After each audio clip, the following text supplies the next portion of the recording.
What is going on, guys? How y'all doing tonight? This is the Club of the Man 1993. And actually, in my big quest to get caught up with things, excluding my Seinfeld reviews and my Harry Potter videos, this was actually the last video until, Dynamite and, another thing that took place today that I would like to do a video on.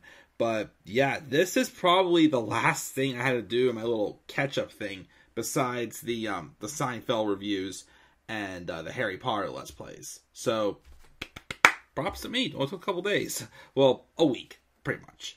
But we had some big news that was announced last week. As, I was wondering where she was going to be going with her career. I was hoping, I wasn't going to get my hopes up, but I honest to God thought that Paige was going to make her in-ring return at this past year's Women's Royal Rumble match. I really thought it was possible. She was teasing some stuff on the internet. I thought it was going to happen. But it didn't happen. And then she shares this on Twitter last week. Paige here, July 7th will be the last day with WWE. I'm so thankful and I appreciate the opportunities that the company has given me. I will always be appreciative of the company that took in an 18-year-old British pale emo girl that didn't look like your average diva, giving me the chance of a lifetime and making me feel like a superstar. I know after my neck injury taking me out of in-ring status, it was pretty hard to keep me around for as long as you did, and for that, I'm thankful too. I don't know what she's really done the past couple of years since she was written off as the SmackDown general manager, and then she was the Kabuki Warriors manager, Asuka and Kairi Sane, but then she got written out of that, and then she was off TV, and the last time I think we ever really heard about Paige was during that time where Vince was taking away wrestlers' rights to use, third-party, make money off of third-party, avenues like Twitch and, YouTube and whatnot.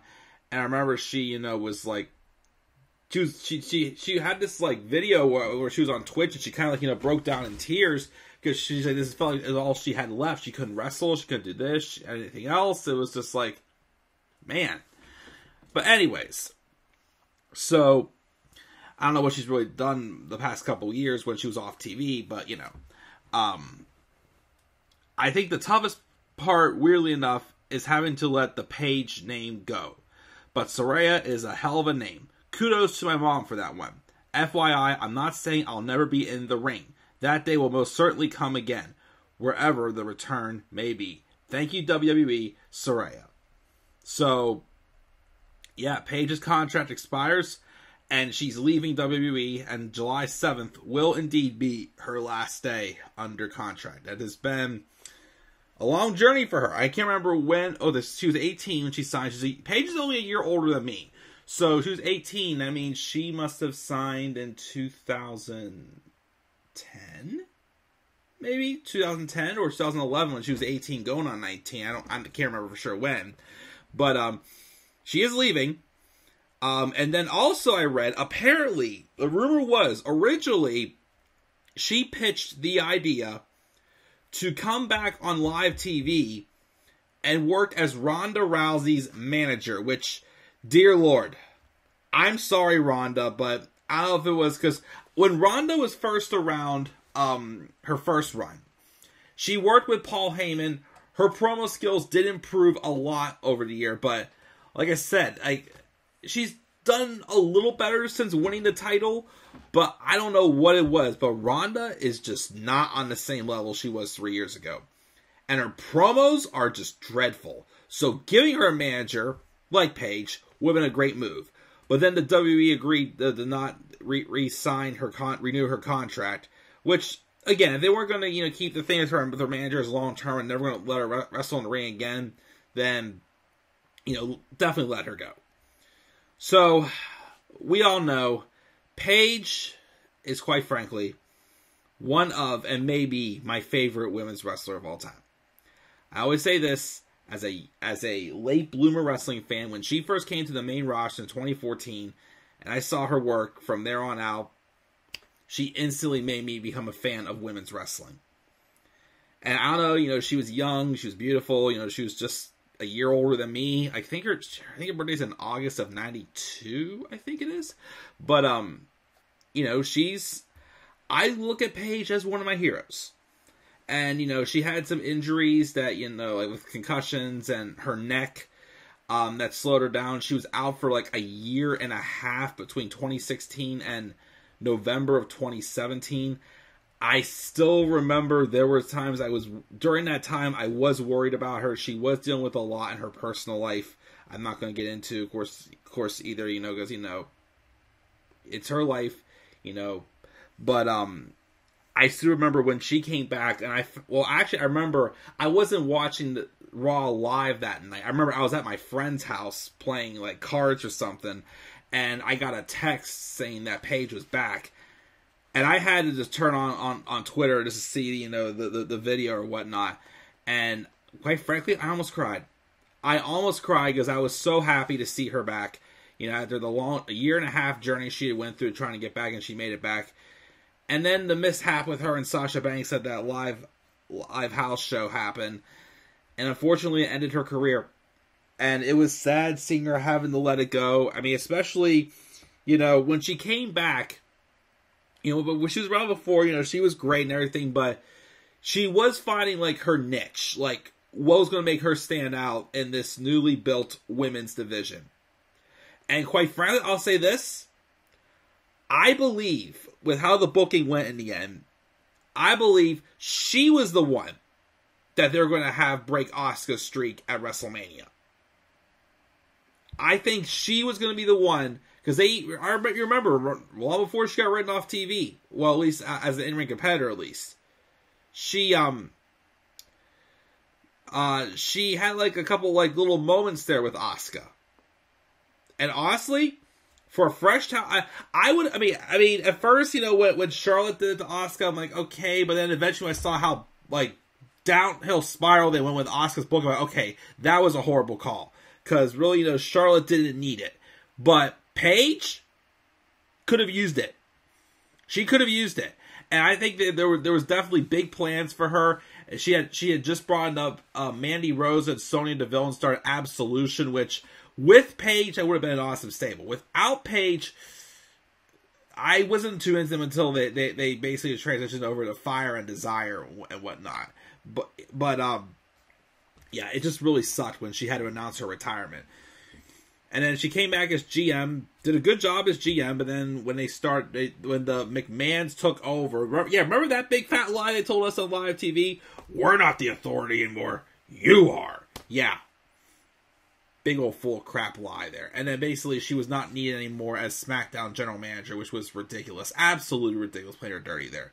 Again, you took away her in-ring career. You took away, you know, her being the SmackDown the SmackDown general manager. And then you were trying to take away her Twitch. You were leaving her with absolutely nothing. No pun intended, because she was a leader of Absolution at one point. But I do hope she gets it, and she said too, I do hope she does get a chance to wrestle in the ring again. Where that'll be, I don't know. Apparently, though, she is open to working with AEW, though. And the thing is her contract expiring on July 7th. That could mean she's probably able to sign anywhere right away. She has no 90-day no-compete clause, or 30-day, as Aleister Black had, because there was a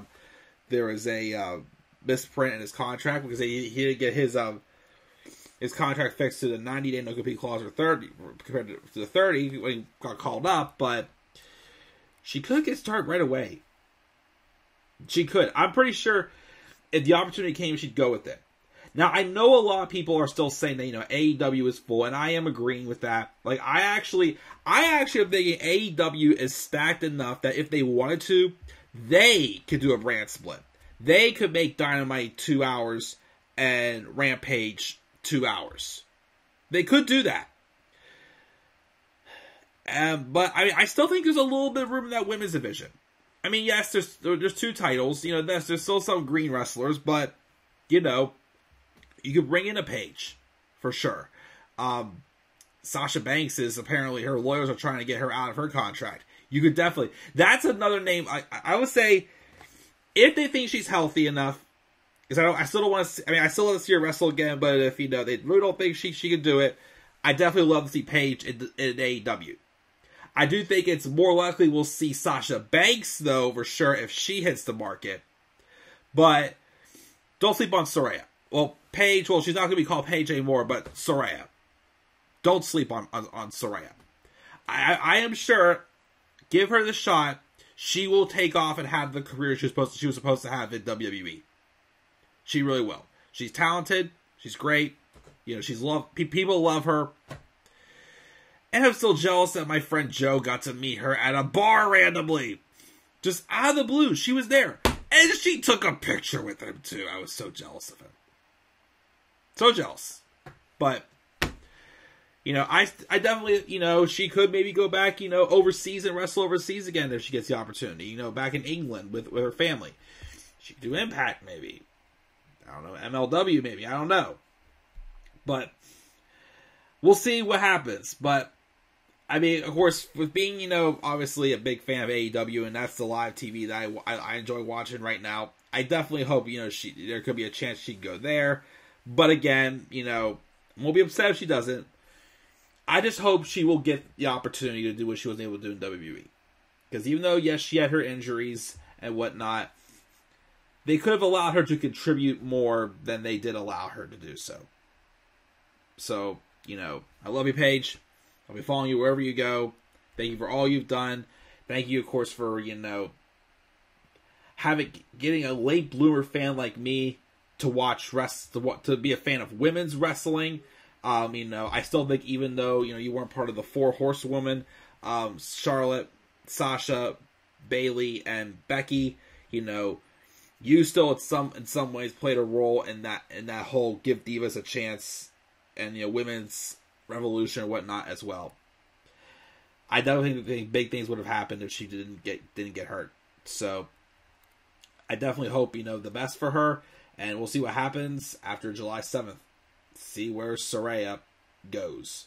So guys, that's my thoughts on Paige announcing on Twitter that July 7th will be her last day with the WWE.